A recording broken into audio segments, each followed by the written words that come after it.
Hello dear students, welcome to my channel. बच्चों, आज हम करने वाले हैं worksheet number 35 for class 10 students. आज का आपका टॉपिक है पोम 3 और tiger in the zoo.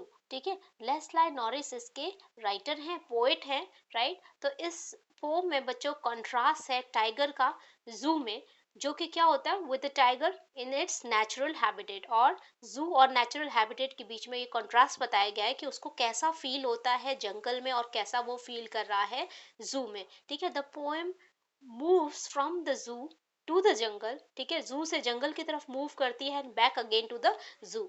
The poem refers a contrast. ठीक है, तो ये रेफर करता है, कॉन्ट्रास्ट करता है, ठीक है, अपोजिट चीजें बताता है in the mood and the environment of a tiger when he is in the zoo, जब वो जू में था, and the tiger when he was in the forest, जब वो फॉरेस्ट में था। तो in the zoo he has no freedom. ठीक है, जू में क्या होता है, उसको कोई फ्रीडम नहीं है। He is kept in a cemented cell behind the bars. ठीक है, जेल की तरह वो सीमेंटेड उसमें बंद है, केज में बंद है। ही फील्स एंग्री, उसको बहुत ही गुस्सा आता है, फ्रस्ट्रेटेड है, हेल्पलेस है। ठीक है, this reminds him of his natural habitat, जिससे वो क्या याद करता है अपने नेचुरल हैबिटेट को, अपने नेचुरल घर को। His hiding and sliding in the long grass near the water hole. ठीक है, तो वो याद करता है सारी चीजें, कैसे वो फैट डियर के ऊपर पाउंच करता है और कैसे वो टेरिफाई करता है विलेजर्स को। ठीक है, कैसे वो दिखाता है अपने शार्प एंड टीथ क्लॉस को। ये सारी बातें इसमें कही गई हैं टाइगर इन अ जू में। तो आइए हम सबसे पहले रीड करते हैं एक्सट्रैक्ट को। ठीक है, और उसके बाद देने हमें क्वेश्चंस के आंसर। तो देखिए, सबसे पहला पैराग्राफ क्या दिया हुआ है, ही स्टॉक्स। स्टॉक्स का मतलब क्या होता है बच्चों, पीछा करना होता है। ठीक है, दबे पांव जाना। ठीक है, तो वो दबे पांव जाता है ना। तो he stalks in his vivid stripes. तो क्या बताया गया है कि वो जो उसकी चमकदार, ठीक है, जो स्ट्राइप्स हैं, उसमें क्या कर रहा है, वो पीछा कर रहा है the few steps of his cage. और फ्यू स्टेप्स जा रहा है केज में, क्योंकि केज में तो ज्यादा जगह नहीं होती घूमने की, है ना। On pads of velvet quite. ठीक है, पैड्स मतलब उसके पैरों की बात की गई है, तो वेलवेट क्वाइटली जो वो जा रहा है, वेलवेट की तरह, मखमल की तरह उसके पैर हैं, जिसमें आवाज नहीं करती है, गद्देदार है। In his quiet rage. और रेज मतलब क्या बोला गया है, उसका टेम्परामेंट है, उसका गुस्सा है। ठीक है, तो वो क्वाइट है, लेकिन वो बहुत ही ज्यादा अंदर ही अंदर वो उसे अच्छा नहीं लग रहा है, उसे गुस्सा आ रहा है। ठीक है, तो यहाँ पर क्वेश्चन नंबर 1 है, what is the tiger doing inside the cage. Cage के अंदर टाइगर क्या कर रहा है। तो इसका आंसर सिंपल है, he is walking around in the cage. ठीक है, वो स्लीप नहीं कर रहा है, वो रोर नहीं कर रहा है बिल्कुल भी, और he is changing his colour to blend with the cage, ये भी नहीं है। ठीक है, तो इसका आंसर है आपका बी, राइट। क्वेश्चन नंबर 2 देखिए, क्वेश्चन नंबर 2 है the example of metaphor from the stanzas. ठीक है, तो यहाँ पर मेटाफर किसको बोला गया, इसको, यहाँ पर मेटाफर में क्या होता है, जब कंपैरिजन होता है ना। तो कंपैरिजन क्या है, पैड्स ऑफ वेलवेट। तो पैड्स हैं, उसके जो पैर हैं गद्देदार पाँव को क्या बोला गया है, वेलवेट बोला गया है। ठीक है, तो यहाँ पर ये हो जाएगा मेटाफर। नेक्स्ट आपका है क्वेश्चन नंबर 3।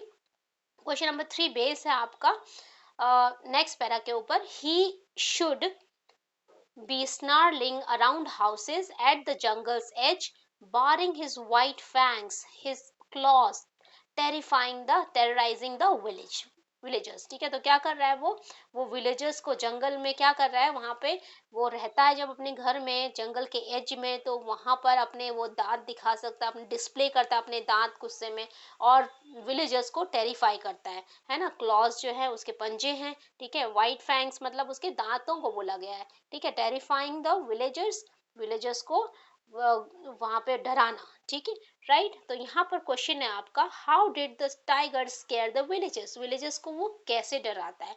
तो by growling at them, by flashing his canines, canines मतलब अगेन दांतों को बोला गया, by moving around their houses, उनके घरों के आसपास घूमने से। ठीक है, स्नार्लिंग का मतलब है वहां पे आसपास मंडराना, घूमना। Bye moving around their houses all over the above. तो इसका आंसर हो जाएगा all of the above, right. तो क्वेश्चन नंबर आगे देखिए, fourth, the rhyming scheme of stanza is. तो इस स्टेंजा का राइमिंग स्कीम क्या है। तो बच्चों यहाँ पर देखिए, he should be snarling around the house, A हो गया। ठीक है, एट द जंगल एज बिल्कुल ही अलग है, तो ये हो गया बी। और baring his white fangs his claws, again ये हो गया सी। अब यहाँ पे क्या हो गया, अगेन एज और विलेज, ठीक है, तो यहाँ पर सिमिलर है, यहाँ पर साउंड, तो ये आ गया आपका बी। तो ये जो राइमिंग स्कीम है ABCB का, ठीक है, तो ये हो गया आपका correct answer, right. Rhyming scheme क्या होती है, जब सेम तरह की साउंड रिपीट होती है आपकी, ओके, राइट। तो क्वेश्चन नंबर 4 आपका हो गया। क्वेश्चन नंबर 5 देखिए, how does the tiger feel at night, night में टाइगर को कैसा फील होता है, ठीक है, तो वो क्या है, रात में वो कैसा फील कर रहा है, वो हेल्पलेस फील करेगा वैसे भी, है ना। तो हम इस स्टैंजा को पढ़ लेते हैं यहाँ पर सबसे पहले, ठीक है। स्टैंजा को देखिए, स्टैंजा में लिखा हुआ है आपका that he hears, ठीक है, क्या लिखा हुआ, he hears the last voice at night, रात में वो एक लास्ट आवाज सुनता है, the patrolling cars, तो कार जो घूम रही हैं, पेट्रोलिंग कार, जू में आप अगर देखो तो जू में जब विजिटर्स जाते हैं तो लास्ट में कार जो है पेट्रोलिंग करती हैं और देखते हैं कि कोई विजिटर्स रह तो नहीं गया या फिर कोई एनिमल केस से बाहर तो नहीं रह गया, जो कि बहुत ही डेंजरस है लोगों के लिए, है ना। तो वो चीजें चेक करने के लिए आते हैं, तो वो लास्ट साउंड वो रात में सुनता है, and stares with his brilliant eyes, stare मतलब घूरना, दूर तक देखता है ना। ब्रिलियंट आईज को क्यों बोला गया, क्योंकि देखो उनकी आंखें जो होती है बहुत ही चमकीली होती हैं, आप कभी भी देखोगे तो उनकी लाइट, रात में भी उनकी जो आई साइट होती है वो बहुत एक्टिव होती है, रात में उन्हें ज्यादा दिखाई देता है क्लियर, है ना। तो ये बोला गया ब्रिलियंट आइस इसलिए, एट द ब्रिलियंट स्टार्स, और स्टार्स भी रात में चमक रहे हैं तो उनको भी बोला गया ब्रिलियंट, ठीक है। तो यहाँ पर रिपीट हुआ है वर्ड ब्रिलियंट, ब्रिलियंट का, ओके, राइट।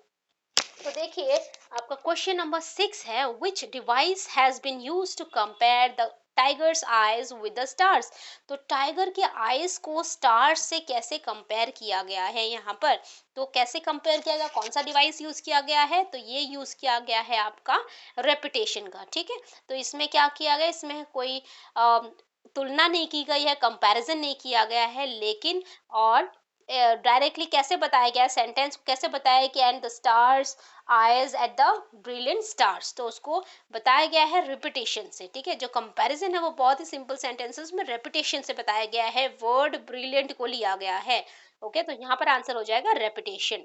क्वेश्चन नंबर 7 है, the antonym of brilliant is, ठीक है, इसको एंटोनियम नहीं कहते हैं बच्चों, इसको बोलते हैं एंटोनिम्स, ठीक है। तो एंटोनिम होता है ब्रिलियंट का, एंटोनिम का मतलब क्या है, अपोजिट वर्ड, ठीक है।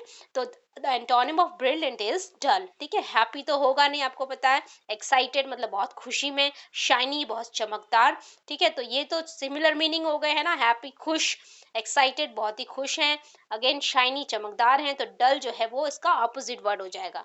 आई होप आपको वर्कशीट क्लियर हो गई होगी बच्चों। अगर आपको मेरी वीडियो अच्छी लगी तो इसे लाइक कीजिए, शेयर कीजिए, सब्सक्राइब कीजिए बच्चों, ठीक है। Thank you very much for watching my video. और अगर आपको किसी टॉपिक पे कोई क्लैरिटी चाहिए, कोई ग्रामर का कोई भी आपको लेसन समझना है, तो आप मुझे कमेंट करके बता सकते हैं, मैं आप उसके लिए एक अलग से वीडियो आपके लिए बनाऊंगी। Thank you very much, see you in the next video.